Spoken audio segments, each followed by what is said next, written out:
Quand on est en guerre avec un pays, peut-on tuer son président directement pour carrément finir la guerre? C'est un raccourci, évidemment. Au lieu de faire tuer beaucoup de personnes, des centaines, des milliers de personnes, vous tuez le président de l'autre pays et puis carrément, voilà, la guerre se finit, non? C'est plus facile.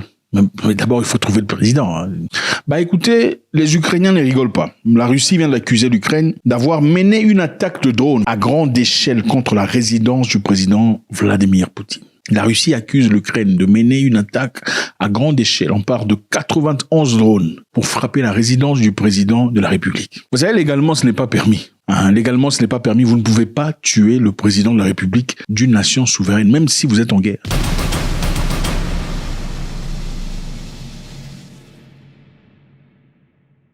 En réalité, même les leaders civils, vous n'avez pas le droit de les tuer. Ça constitue des crimes de guerre et c'est punissable. La Russie accuse l'Ukraine de ces faits. On va essayer de voir ce que ça représente. C'est chaud. Le ministre des Affaires étrangères, Sergei Lavrov, cet homme ici, qui est respecté par beaucoup de personnes en effet, sauf les Ukrainiens évidemment, accuse l'Ukraine d'avoir lancé 91 drones à longue portée et tous auraient été interceptés par les systèmes de défense aérienne russes, sans dégâts ni victimes signalées. Donc, je vous informe qu'ils ont tiré 91 drones pour détruire la résidence du président de la République et aussi le tuer par la même occasion, évidemment. Mais tout ça a été arrêté par le système de défense russe et nous vous mettons en garde.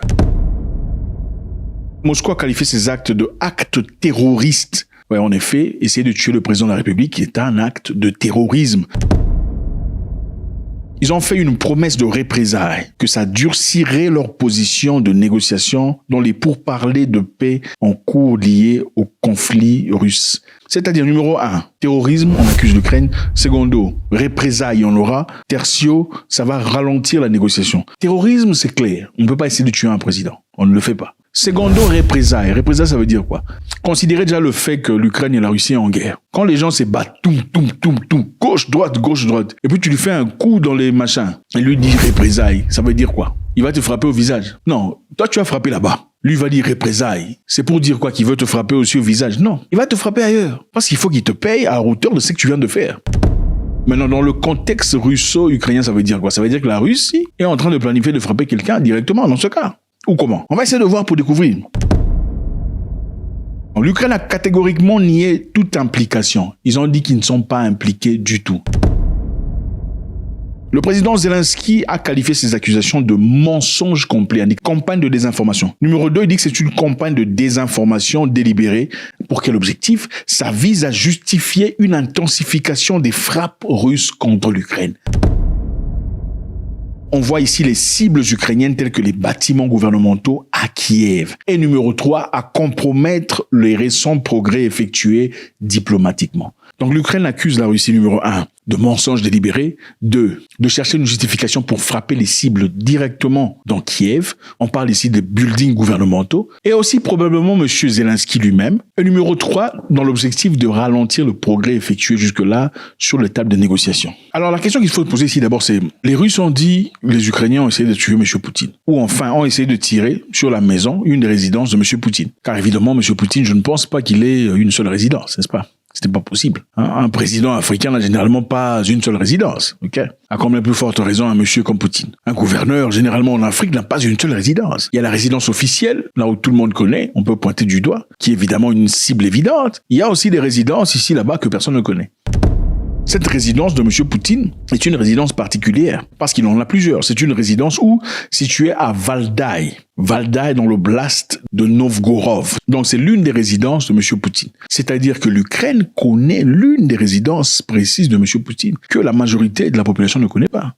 C'est-à-dire que l'Ukraine a des capacités avancées de renseignement pour savoir où serait M. Poutine dans le temps et dans l'espace. Donc l'Ukraine n'est clairement pas un État à négliger en ce qui concerne la guerre. Sinon, M. Lavrov n'en parlerait pas, si ça ne représentait aucun danger, n'est-ce pas? Je suis sûr que le 28 décembre, le jour où ça s'est passé, l'Ukraine a frappé dans plusieurs endroits en Russie. Mais M. Lavrov n'en a pas parlé. Il a parlé précisément de cet endroit, c'est-à-dire cette résidence de M. Poutine. Et même s'il n'en parlait pas, ça n'aurait rien changé en effet. Mais il a choisi d'en parler pour signifier quelque chose. Principalement dire au monde qu'ils sont en train de frapper bas. Ou bien avertir au monde que comme ils sont en train de frapper bas, on va faire quelque chose ou pas.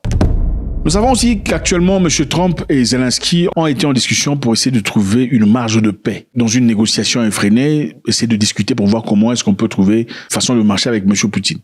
L'Ukraine nie toute implication, accuse la Russie de désinformation délibérée, dont l'objectif est de justifier une attaque ou des frappes russes contre des cibles importantes en Ukraine. Alors on se dit, la Russie est-elle incapable de frapper des cibles importantes en Ukraine? Certainement, ils sont capables. Ont-ils besoin de raisons, de justifications? Peut-être pour tuer Vladimir Zelensky. Ah oui. On va regarder ici un point très essentiel. Les Russes ont dit qu'il y aura représailles. Quelle forme de représailles y aura-t-il? Ça, c'est la question qu'il faut se poser. En outre, au Royaume-Uni, on est en train de recruter des gens. Le secrétaire de la Défense, John Healey, a souligné l'initiative des recrutements. Donc, on recrute des gens jeunes, pas seulement des Anglais, mais aussi des Africains. On va recruter à partir du mois de janvier 2026. Les gens auront à hauteur de 56 000 livres sterling. On va les recruter pour renforcer l'armée britannique.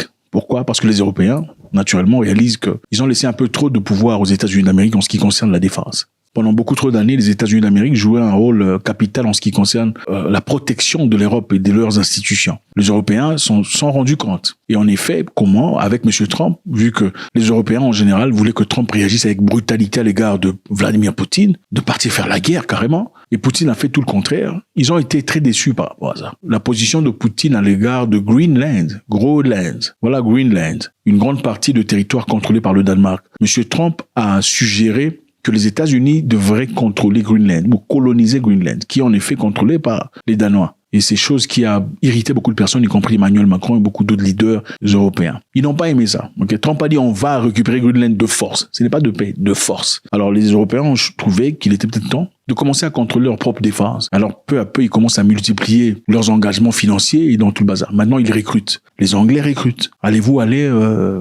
Irez-vous vous faire engager chez les Anglais? Faites-moi savoir ce que vous en pensez. La Russie accuse l'Ukraine d'essayer de tuer Vladimir Poutine en lançant 91 drones à son domicile. Les drones auraient été interceptés par le système de défense. Les Ukrainiens nient catégoriquement ces actions, disant que la Russie essaie de trouver des excuses pour pas trouver la paix. Les Européens demandent des preuves, que la Russie montre des preuves satellitaires, des images démontrant qu'il y avait une attaque. Pensez-vous que M. Lavrov aurait une raison de dire que l'Ukraine a tenté de détruire la résidence de M. Poutine? Quand vous dites que l'Ukraine a tenté de frapper la résidence du président de la République, vous êtes en train d'envoyer un message clair au reste du monde, à ceux qui sont plus puissants que l'Ukraine, que la résidence du président de la République est une cible atteignable. Si l'Ukraine a essayé, il n'a peut-être pas pu l'atteindre. Pensez-vous que l'Angleterre pourra rater la cible? Point d'interrogation. Pourquoi ne pas garder ça secret? Pour ne pas montrer qu'il y a une possibilité de frapper ou d'atteindre la résidence du président de la République. Pensez-vous que M. Lavrov le ferait avec tout ce qu'il a comme capacité? Ou bien, s'il le dit, il le dit réellement pour une raison qui est claire. La raison, c'est de faire une représaille vraie contre l'Ukraine. Faites-moi savoir ce que vous en pensez avec beaucoup de plaisir. God bless. Et maintenant, je comprends. Et vous allez regarder ça. J'entends dire qu'ils ont escroqué les Somaliens, qu'ils ont escroqué cet État de milliards de dollars, des milliards chaque année. Des milliards de dollars et ils ne contribuent à rien. L'aide sociale est à environ 4,28%. Ils ne contribuent à rien. Je ne veux pas d'eux dans notre pays, je vais être honnête avec vous.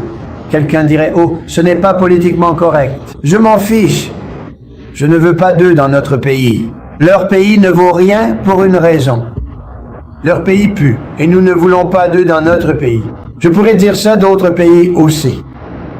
Je peux le dire à propos d'autres pays aussi. Nous ne voulons pas qu'ils aident. Nous devons reconstruire notre pays. Vous savez, notre pays est à un point de bascule. Nous pourrions mal tourner. Nous sommes à un point de bascule. Je ne sais pas si ça dérange les gens que je dise ça, mais je le dis. On pourrait aller dans un sens ou dans l'autre et on va aller dans le mauvais sens si on continue à faire entrer des déchets dans notre pays.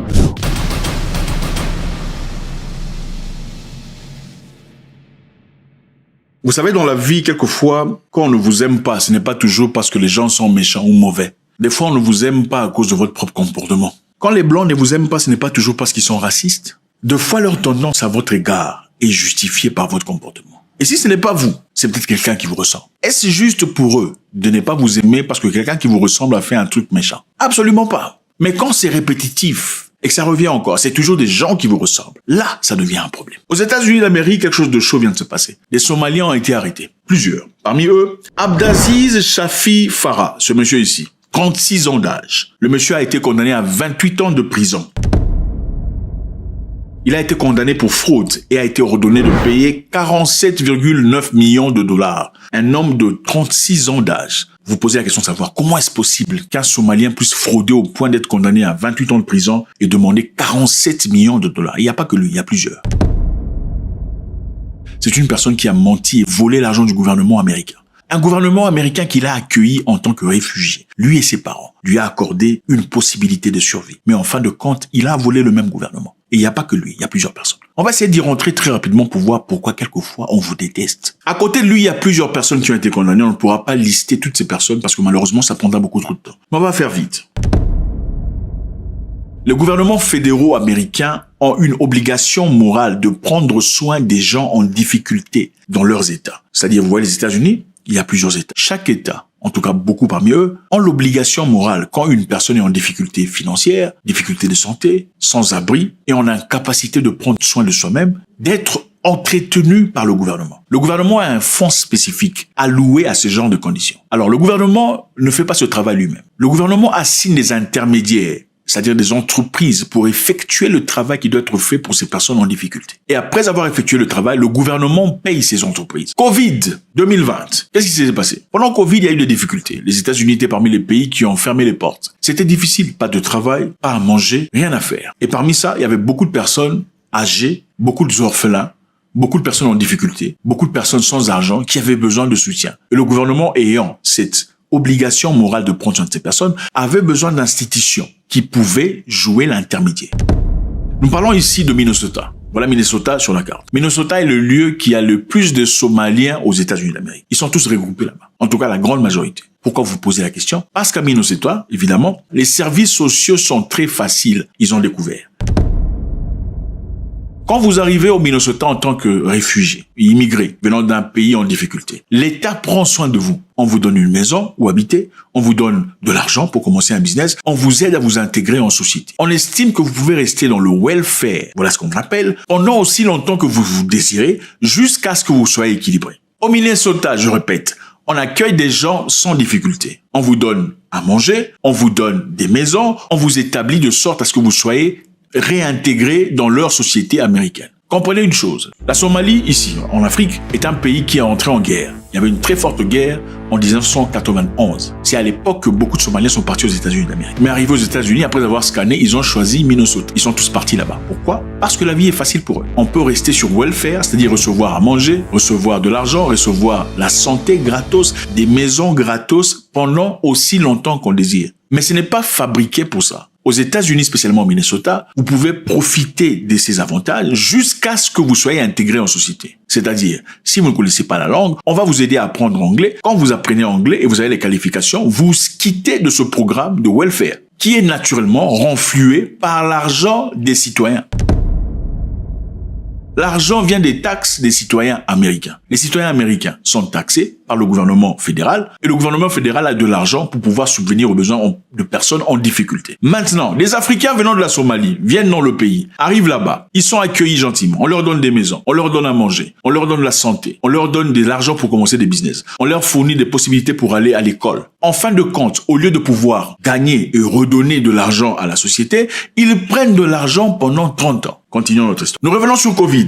Pendant Covid, les Somaliens ont ouvert des boutiques, des restaurants. C'est-à-dire, nous recevons des restaurants. Ici, chez nous, on va accueillir des gens qui sont en difficulté. Ceux qui n'ont pas à manger peuvent venir ici. On va leur donner à manger gratos. Ils ont enregistré des milliers de personnes qui mangeaient chaque jour, les Somaliens. Ils ont remis les reçus au gouvernement fédéral. Le gouvernement fédéral leur a donné de l'argent, à hauteur de 250 millions de dollars. Mais en réalité, que faisaient les Somaliens? Les Somaliens ne nourrissaient pas 1000 personnes. Les Somaliens en nourrissaient 4. Quelquefois, ils en nourrissaient personne. Les Somaliens, quelquefois, ont créé des entreprises fictives, des restaurants inexistants. Mais ils ont enregistré ça et gagné l'argent du gouvernement américain. Et avec cet argent, qu'est-ce qu'ils ont fait? Beaucoup se sont achetés de voitures de luxe, des villas à Maldives, des voyages, et ont envoyé de l'argent régulièrement en Somalie. Vous voyez de quoi on parle? Quand on vous dit les choses, il faut pas toujours être en position de défensive. Les États-Unis a volé. Non, regardez comment les gens se comportent chez autrui. Et comparez sur comment ils doivent se comparer par rapport à vous. Aux États-Unis, il y a un programme de financement d'enfants vivant avec l'autisme.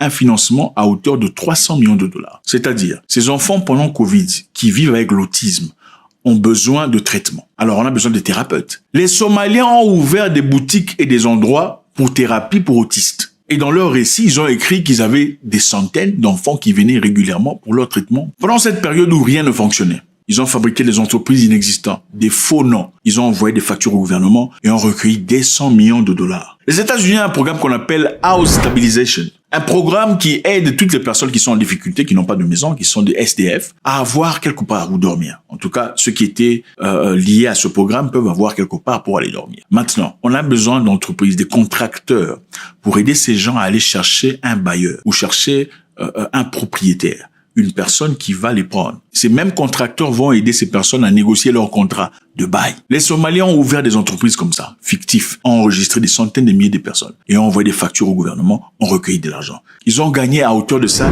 300 millions de dollars. Pendant la quarantaine de Covid, on avait besoin de daycare. Daycare, c'est child care, là où on garde les enfants, gardiennage. Des Somaliens ont ouvert des gardiennages faux, inexistants, où ils prétendaient garder des enfants, mais il n'y avait pas d'enfants. Les agents de la FBI ont placé des caméras devant leur restaurant où ils prétendaient nourrir des gens et n'ont vu qu'il y avait personne. Où sont les milliers de personnes dont vous citiez? Donc, ils ont bouffé l'argent d'assistance financière que les États-Unis donnent. Ils ont bouffé l'argent de nourriture, de provisions qu'on donne aux gens. Ils ont bouffé l'argent d'assurance médicale qu'on donne aux gens. Ils ont bouffé l'argent qu'ils gagnaient à travers l'assistance des maisons. Ils ont bouffé l'argent des États-Unis d'Amérique à l'égard des daycare. Voilà cette femme ici qui est au Sénat américain. C'est une Somalienne qui dit que les Somaliens sont victimes. Vous voyez un peu de quoi on parle? C'est difficile de dire qu'on est victime dans des conditions pareilles. En fait, les Somaliens sont là-bas. On dit 80% des Somaliens sont dans le programme welfare. 80%. 80%, ça veut dire quoi? 81% de votre communauté, vous dépendez du gouvernement. Le gouvernement doit vous nourrir, le gouvernement doit vous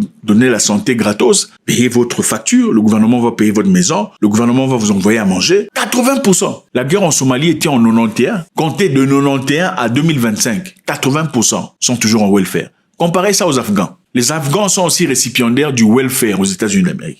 Mais chez les Afghans, il y a seulement 47% qui sont sur welfare. Et pourtant, les Afghans sont arrivés aux États-Unis en 2021. Ceux qui sont aux États-Unis en 2021, qui sont censés, au fait, avoir toujours des problèmes, ne sont qu'à 47% dans le programme. Les autres sont partis dans le système, ils travaillent, Ils ont une vie décente. Mais les Somaliens africains, depuis 1991 jusqu'à aujourd'hui, 80% sont sur le welfare. C'est devenu un business. C'est-à-dire, ils reçoivent de l'argent chez le gouvernement. Après avoir reçu de l'argent, ils vont acheter à manger. Ils prennent à manger, ils mettent dans les boutiques qui leur appartiennent et commencent à vendre ça. Maintenant, comment voulez-vous qu'on vous aime? C'est ça. Quand vous allez chez les gens, il faut avoir un comportement correct. Je suis désolé. Quand vous allez chez les gens, il faut avoir un comportement correct. Il faut vous comporter correctement pour pas dire, voilà, on ne nous aime pas, on est raciste. Vous allez chez les gens, vous entrez dans la maison, vous commencez à cuisiner vos nourritures africaines, là. Enfin, écoutez, je suis désolé de vous dire, chaque nourriture africaine ne sent pas essentiellement bon. Ce n'est pas parce que vous pensez que ça sent bon que ça sent bon. Ce n'est pas ça, c'est faux. Écoutez, moi, je connais des nourritures que mes parents ont mangées, je sais que ça ne sent pas bon. Moi qui suis né là, je sais que ça ne sent pas bon. À combien de forte raison une personne née d'ailleurs? Donc, maintenant, quand l'Européen dit que votre nourriture sent mauvais, vous dites qu'il est raciste. Non, il n'est pas raciste. Vous partez chez lui, vous l'embêtez carrément dans sa maison, autour de sa maison, vous prenez son appartement, vous commencez à cuisiner des trucs qui puent. Attendez, excusez-moi. N'ont-ils pas, eux, les Européens, des choses qui puent? Bien sûr. Il y a par exemple le blue cheese. Fromage, machin, camembert, ça ne sent pas bon. Mais c'est chez eux. Ils ne viennent pas chez vous, vous embêter avec ça. Quand vous allez chez les gens, vous vous comportez de manière décente. Voilà Donald Trump en train de dire que les Somaliens doivent quitter. Et maintenant, je comprends. Et vous allez regarder ça. J'entends dire qu'ils ont escroqué les Somaliens, qu'ils ont escroqué cet État de milliards de dollars, des milliards chaque année. Des milliards de dollars et ils ne contribuent à rien. L'aide sociale est à environ 4,28%. Ils ne contribuent à rien. Je ne veux pas d'eux dans notre pays, je vais être honnête avec vous. Quelqu'un dirait, oh, ce n'est pas politiquement correct. Je m'en fiche. Je ne veux pas d'eux dans notre pays. Leur pays ne vaut rien pour une raison. Leur pays pue, et nous ne voulons pas d'eux dans notre pays. Je pourrais dire ça d'autres pays aussi. Je peux le dire à propos d'autres pays aussi. Nous ne voulons pas qu'ils aident. Nous devons reconstruire notre pays. Vous savez, notre pays est à un point de bascule. Nous pourrions mal tourner. Nous sommes à un point de bascule. Je ne sais pas si ça dérange les gens que je dise ça, mais je le dis. On pourrait aller dans un sens ou dans l'autre et on va aller dans le mauvais sens si on continue à faire entrer des déchets dans notre pays. Il dit les Somaliens ne servent à rien, ils doivent quitter. Quand vous l'entendez, vous dites que quoi? Il est raciste, n'est-ce pas? Mais est-ce que vous voudriez qu'une personne venant d'un pays étranger entre dans votre pays, profite du système, un système que vous nourrissez avec votre propre argent? L'argent est taxé de votre compte. Vous avez bossé dur tout le mois. On a pris l'argent de votre compte pour mettre dans un panier qui pourrait servir des gens en difficulté. Mais des gens qui viennent d'ailleurs viennent profiter des loopholes du système et bouffent l'argent que vous avez mis là-bas. Vous allez aimer ça? Faites-moi savoir ce que vous en pensez. Je pense que c'est important. L'Afrique, ce n'est pas seulement le Mali, Burkina Faso, Niger, Sénégal, Côte d'Ivoire, Gabon. L'Afrique dans son entièreté doit être compris pour comprendre la grandeur en réalité intellectuelle. Faut-il aller chez autrui avec son comportement ou bien il faut quelque part s'adapter? Chez les Somaliens, c'est normal, ils aiment céder. Donc quand quelqu'un a quelque chose, on donne à tout le monde. Mais vous partez aux États-Unis, vous ne voulez pas parler anglais. Vous partez chez les gens, vous ne voulez pas comprendre leur situation. Vous voulez imposer votre religion chez les gens. Vous commencez à menacer ceux qui sont chrétiens dans les rues. Comment voulez-vous qu'on vous perçoive? Et vous êtes surpris quand cette attitude est transposée sur d'autres Africains? L'Algérie va-t-elle aller en guerre contre la France? Je sais que beaucoup, quand ils entendent cela, se posent beaucoup de questions. Est-ce que l'Algérie est en capacité d'aller en guerre contre la France? Détrompez-vous, l'Algérie a l'une des armées les plus compétentes d'Afrique. L'Algérie ira-t-elle en guerre contre la France? Eh ben, écoutez, nous bougeons vers une direction très intéressante. Hier, l'Algérie a adopté une loi très forte. Quelle loi? Une loi déclarant la colonisation française comme crime contre l'humanité. بالنسبة لتجريم الاستعمار احنا بعد تمرير القانون سنطالب بتعويضات كما نعلم أن خيرات البلاد قد نهبت وسلبت من الجزائر سنطالب بتعويضات مستقبلية بعد تمرير القانون. L'Algérie vient de passer une loi déclarant la colonisation française comme crime contre l'humanité. Alors, cette loi exige quoi? La loi exige 1. Des excuses officielles de Paris. 2. Elle réclame également des réparations pour les abus coloniaux. توفرت لدينا الإرادة السياسية بأن نقول ونجرم الاستعمار الفرنسي على ما ارتكبه من جرائم لا توصف في حق الشعب الجزائري إبان فترة الاحتلال الفرنسي للجزائر وأن نقول لفرنسا وللدولة الفرنسية أن تتحمل ما ارتكبته فرنسا الاستعمارية من جرائم في حق الشعب الجزائري. Donc, ce n'est pas seulement une loi qui passe, c'est une loi qui exige des excuses de France et secondo, des réparations. On parle d'argent ici. La France, évidemment, a réagi en qualifiant cette décision de hostile à l'égard de la France. Évidemment, pour comprendre ce qui se passe aujourd'hui, il faut simplement regarder ce qui s'est passé dans le passé. 1830, la France débarque en Algérie officiellement, en colonisateur. On colonise l'Algérie pour 132 ans. Cette période, évidemment, fut marquée par des confiscations de terres, la torture et des massacres. Les Algériens, comme beaucoup d'Africains d'ailleurs, ont subi des moments très difficiles entre les mains de la France. Cette colonisation, évidemment, se termine en juillet 1962 avec l'indépendance. Mais pendant ce temps, qu'est-ce qui s'est passé vraiment? Vous savez, généralement, quand un colonisateur vient dans n'importe quel pays, la première chose qu'on fait, c'est effacer votre identité. On vous fait oublier qui vous êtes. Okay? C'est très important. Sur le plan mental, intellectuel, sur le plan religieux aussi, il est important que vous effaciez ce que vous avez comme donné. Si pas vous directement, en tout cas vos enfants. Comment ça se fait avec les enfants? Quand on punit les parents en leur forçant d'effacer ce qu'ils sont, les enfants naissent et apprennent naturellement que leur nouvelle identité est en effet leur identité. Alors l'effacement d'identité par la France était caractérisé par quoi? La France, numéro 1, a démoli les mosquées métropolitaines majeures en Algérie. 2, la France a incendié les villages et profané les cimetières. Donc, comme vous pouvez bien vous imaginer, quand on démolit les mosquées, qui faisaient partie évidemment de la culture algérienne à l'époque, on essaie de détruire leur identité. Quand on détruit les villages en les brûlant, on essaie d'effacer les traces. Quand on profane les cimetières, c'est-à-dire en sortant les corps, on essaie de faire quoi en réalité? Deuxièmement, les Algériens au 19e siècle dépendaient des écoles religieuses pour apprendre à écrire. Donc les écoles religieuses, à travers des sponsorings des humains, apprenaient aux gens à écrire. Qu'est-ce que la France a fait à l'époque? La France a perturbé ces écoles en supprimant leurs sources de revenus. Les sources de revenus, évidemment, ça venait d'où? Ça venait des contributeurs, des gens qui avaient un peu d'argent à dépenser. Et cela, évidemment, comme conséquence, a conduit à un faux tort d'analphabétisme et l'arabe à l'époque a été marginalisé. Les Français ont imposé le français. Arrivé à peine pendant 3 décennies, plus de 100 000 Français avaient quitté la France pour aller s'installer en Algérie. Et avec ça, évidemment, ce n'était pas en paix. Les historiens algériens disent que 1,5 million d'Algériens étaient tués par le même procès. Les Français, évidemment, disent qu'il y en avait à peine 300 000 qui étaient tués. D'après vous qui dit la vérité. Et tenez en compte qu'à l'époque, l'Algérie avait une population totale à peu près 3 millions d'habitants. Donc si on en prend 1,5 million, c'est carrément la moitié de la population qui était décimée. En 1945, juste après la Deuxième Guerre mondiale, Les Algériens se sont levés désirant le retrait de la France. Ils voulaient que les Français rentrent chez eux. La guerre est finie. Rentrez chez vous. La France a réagi brutalement. Elle a répondu dans une campagne militaire de 15 jours, détruisant, brûlant, violant, abattant des Algériens comme pas possible. La loi martiale, évidemment, a été imposée. Des hommes, des femmes, des enfants furent massacrés. 44 villages ont été complètement détruits par la France. Vous savez, généralement, quand les gens parlent de voilà, apparemment, il y a un sentiment anti-français. Quand on accuse certaines personnes d'un sentiment anti-français, je pense que quelquefois, il suffit de regarder l'histoire pour comprendre qu'il n'y a aucun sentiment anti-français quand on comprend l'histoire. La réaction peut quelquefois être tout à fait naturelle.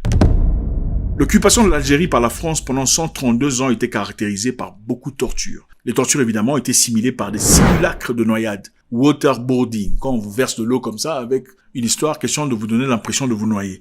Il y avait des chocs électriques imposés aux humains, il y avait des enterrements vivants des Algériens, il y avait des personnes jetées d'hélicoptères, donc l'hélicoptère vole, on vous balance par-dessus bord, il y avait des viols massifs des femmes algériennes. En conclusion, hier, l'Algérie évidemment a adopté une loi déclarant que la colonisation française était un crime contre l'humanité et que cette loi exige, numéro 1, les excuses de Paris, ouvertement. Numéro 2, des réparations d'argent, évidemment, pour les abus coloniaux. Et la France a réagi en déclarant ceci comme une décision hostile. Maintenant, je pense que c'est intéressant de pouvoir comprendre d'où ça vient. D'où vient cette histoire? Parce que beaucoup de personnes se diront, ça fait quand même longtemps cette histoire, pourquoi l'Algérie n'a jamais réagi? Pourquoi maintenant? Rendez-vous compte d'une chose. Vous voyez ces terres ici? C'est le Western Sahara, le Sahara occidental. C'est une terre qui a été colonisée par les Espagnols jusqu'en 1975. Et après cela, le Maroc a déclaré le contrôle de cette partie de terre. Mais les humains vivant dans ces terres ne voulaient pas être contrôlés par le Maroc. Et ceci, évidemment, a créé des difficultés entre les deux parties. Alors, ces habitants du Western Sahara sont soutenus par l'Algérie. Et très récemment, M. Emmanuel Macron avait soutenu l'idée du Maroc, selon laquelle le Maroc devrait contrôler cette partie de terre. Et je pense, bien sûr, en premier lieu, au Sahara occidental, à propos duquel j'ai souhaité, au nom de la France, préciser ma vision en m'adressant à Sa Majesté le roi Mohamed VI le 30 juillet dernier. Et je le réaffirme ici devant vous. Pour la France, le présent et l'avenir de ce territoire s'inscrivent dans le cadre de la souveraineté marocaine. Et évidemment, parmi beaucoup d'autres histoires, ça fait partie des éléments pour lesquels l'Algérie ouvertement semble partir en guerre contre la France. Alors la question évidente est celle-ci. L'Algérie a-t-elle raison de déclarer la colonisation française comme crime contre l'humanité, avec tout ce qui s'est passé? 1 500 000 personnes mortes, des terres prises de force par les Français. En 1871, les Français imposent une nouvelle loi qui enlève des forces les Algériens de leurs terres fertiles pour les envoyer dans les montagnes. C'est là-bas qu'ils sont censés vivre. C'est exactement parce qu'il s'est passé en Afrique du Sud en 1913, le Native Land Act, où les Blancs arrivés en Afrique du Sud avaient forcé aux Noirs de quitter leurs terres. Donc les Noirs ne possédaient plus aucune terre. Ils étaient obligés de travailler pour les Blancs pour survivre.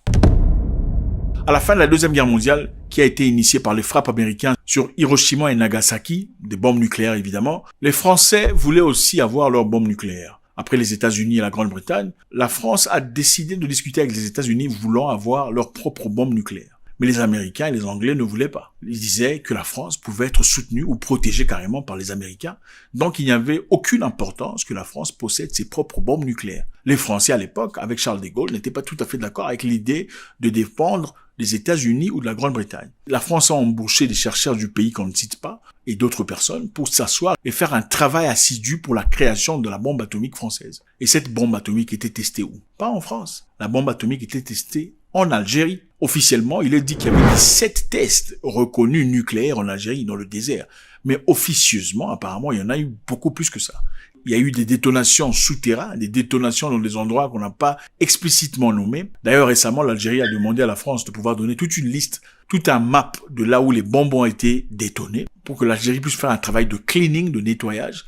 Malheureusement, la France n'a pas voulu donner ces informations. Et vous comprenez bien qu'après une détonation d'une bombe atomique, qu'est-ce qui se passe après?